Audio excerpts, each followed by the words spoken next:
Alors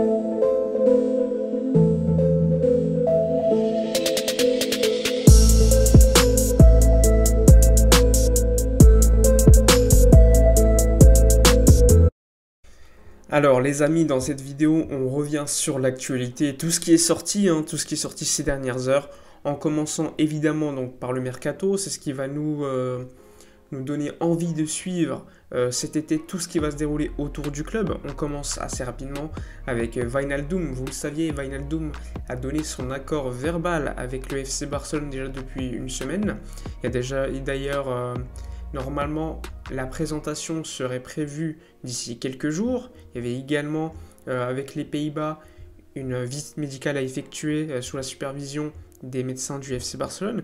Finalement, ça a pris du retard et surtout, il y a le Paris Saint-Germain, on l'a appris hier soir, qui est rentré dans la course et surtout qui propose le double du salaire proposé par le FC Barcelone et qui avait permis l'accord verbal du joueur Wijnaldum alors qu'il était encore en sélection.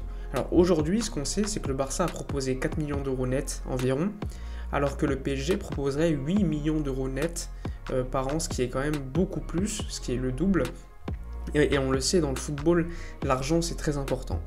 Donc, est-ce que Wijnaldum va respecter son accord verbal et aller au Barça malgré un contrat à la baisse par rapport à ce qu'on lui propose, ou est-ce qu'il va signer au Paris Saint-Germain et donc décliner l'offre du FC Barcelone, alors qu'on sait que l'année dernière il devait venir, on sait que Ronald Koeman compte sur lui, à suivre, mais ces prochaines heures vont être très importantes concernant le dossier Wijnaldum, et donc on le sait, pas mal de supporters ne sont pas forcément favorables à son arrivée, mais bon, ce qu'il faut savoir c'est qu'il arrive gratuitement.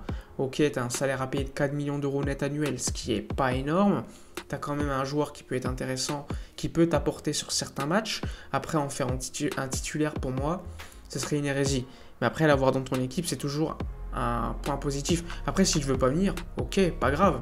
Faut pas augmenter. D'ailleurs, on ne va pas augmenter l'offre qu'on a effectuée. Peut-être que c'était une manœuvre des agents, mais finalement, le PSG est vraiment intéressé. Pour moi, le fait qu'on n'augmente pas notre offre, c'est une bonne chose. Ça signifie que, ok, tu veux venir, tu dois baisser ton salaire. Si tu veux pas venir, bah tant pis pour toi. Il y a d'autres joueurs qui peuvent largement prendre ta place.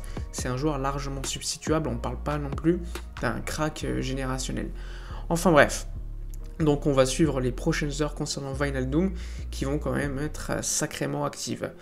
Il y a également le dossier Memphis Depay qui a donné finalement son accord pour signer au FC Barcelone. On le savait, c'était conditionné à Ronald Koeman, et finalement Ronald Koeman a bien été confirmé comme entraîneur du FC Barcelone par Joan Laporta. D'ailleurs, Laporta, dans sa conférence de presse, expliquait que la semaine prochaine, il s'attendait à annoncer une nouvelle recrue. Là, on se disait tous que ça devait être Wijnaldum, mais peut-être que finalement, eh bien, ça serait Memphis Depay. On va suivre cela avec beaucoup d'intérêt, sachant que le salaire proposé à Memphis Depay n'est pas énorme, qu'il y a des offres de l'Inter, de la Juve, de l'Atlético, il y a également le Paris Saint-Germain qui était plutôt intéressé par le néerlandais, mais finalement, ce serait bien le FC Barcelone qui signerait le joueur, ce qui serait quand même une excellente nouvelle, parce que oui, Memphis, c'est pas non plus un crack ultime, mais il fait quand même des saisons superbes. Il faut pas non plus oublier que c'est un joueur qui est polyvalent, il peut jouer sur le côté, il peut jouer dans l'axe, même c'est ce qu'il fait depuis quelques saisons, surtout jouer dans l'axe. Après, l'arrivée de Memphis, ça signifierait aussi le départ de pas mal de joueurs. Je pense à Griezmann, à suivre ce qui va se dérouler avec Griezmann, à suivre Braithwaite également, et peut-être d'autres joueurs. En tout cas, Memphis qui arriverait, ce serait quand même une bonne nouvelle, surtout vu sa valeur marchande, et lui signerait à 0 €, on le rappelle. Concernant les autres, alors là on va parler un peu plus des sorties, des départs. Aujourd'hui, ce qu'on sait, c'est que Junior Firpo intéresse énormément le Milan AC, qui était déjà venu aux nouvelles lors du mois de janvier, plutôt pour un prêt. Pour l'instant, on n'a pas d'informations si ce serait plutôt une vente ou un prêt, mais le Barça veut le vendre absolument. Il y a d'autres clubs intéressés, West Ham, Southampton, je vous ai parlé du Milan qui était en pole position, mais il y a d'autres clubs qui intéressent, surtout en Italie, le Napoli, la Lazio qui pourrait également faire quelque chose. Enfin bref, c'est un joueur avec beaucoup de marché, alors que c'est un joueur qui jouait pas énormément, et en plus de ça, avec Ronald Koeman qui resterait, je pense que le départ de Junior Firpo devrait se faire assez rapidement. Et également Pjanic, vous le savez, on le lit énormément à la Juve, Comme Koeman reste, il est probable qu'il veuille partir. Il y a déjà eu un rendez-vous avec le FC Barcelone concernant son agent Ramadani. Et pour l'instant, avec la Juve, rien n'est fait. Il n'y a même pas de contact entre le Barça et la Juventus. Peut-être qu'il y a des contacts entre Pjanic et la Juve. Ce qu'on sait que la presse italienne explique, c'est que Pjanic, s'il revient à la Juve, c'est pas un prêt. Le Barça ne veut pas un prêt pour l'instant. Le Barça veut le vendre et demanderait quasiment 40 millions d'euros. Pourquoi 40 millions d'euros? Eh bien, c'est tout simplement l'argent qu'il reste à amortir dans les comptes pour Pjanic, puisqu'on a fait un échange avec Arthur, qui était fixé aux alentours de 60 millions d'euros, pour une 50 contrats. Donc si tu divises par 5 les 60 millions, ou 4 ans, je ne sais plus, ça fait aux alentours des 15, etc., 15 millions d'euros. Donc tu retires les 60 millions, tu retires 15 millions, ça te fait aux alentours de 40, 45, 50. Donc le Barça veut limiter les pertes comptables et va demander 40 millions d'euros. Il y a des clubs italiens qui sont intéressés hors la Juve, mais pour l'instant, rien n'est fait, calme concernant Pjanic. Mateus Fernandez, lui, le joueur qu'on n'a pas vu, le joueur invisible comme on l'appelle, veut un prêt en Espagne. Ça va être très compliqué pour lui de trouver un club de Liga disponible à le prendre, mais bon, ça pourrait être une bonne affaire pour le Barça de s'en débarrasser, même par un prêt, vu que c'est un joueur invisible qui n'a jamais joué, à part en Ligue des Champions, pendant 16 minutes, je le rappelle. Et également Trincao. Trincao, le joueur brésilien acheté l'année dernière à 31 millions d'euros. Eh bien, vous le savez, son agent, c'est Jorge Mendes. Et Jorge Mendes, il a pas mal de contacts avec les Wolves en Angleterre. Surtout qu'il me semble qu'il détient 20% du club ou quelque chose comme ça.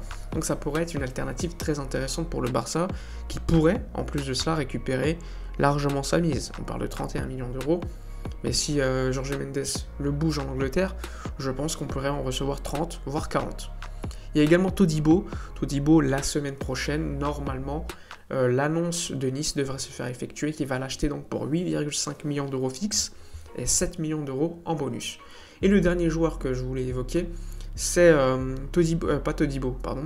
c'est, comment il s'appelle, Carles Alenia, le joueur qui est en prêt à Getafe, qui devrait partir. Alors, pour l'instant, on ne connaît pas la valeur de son départ, il lui reste qu'un an de contrat, donc il ne faut pas s'attendre à énormément d'argent. Getafe, il a plutôt joué, il y a son ami Cucurella. Normalement, on devrait recevoir aux alentours de 5-8 millions d'euros grand maximum, avec un pourcentage à la revente pour le FC Barcelone.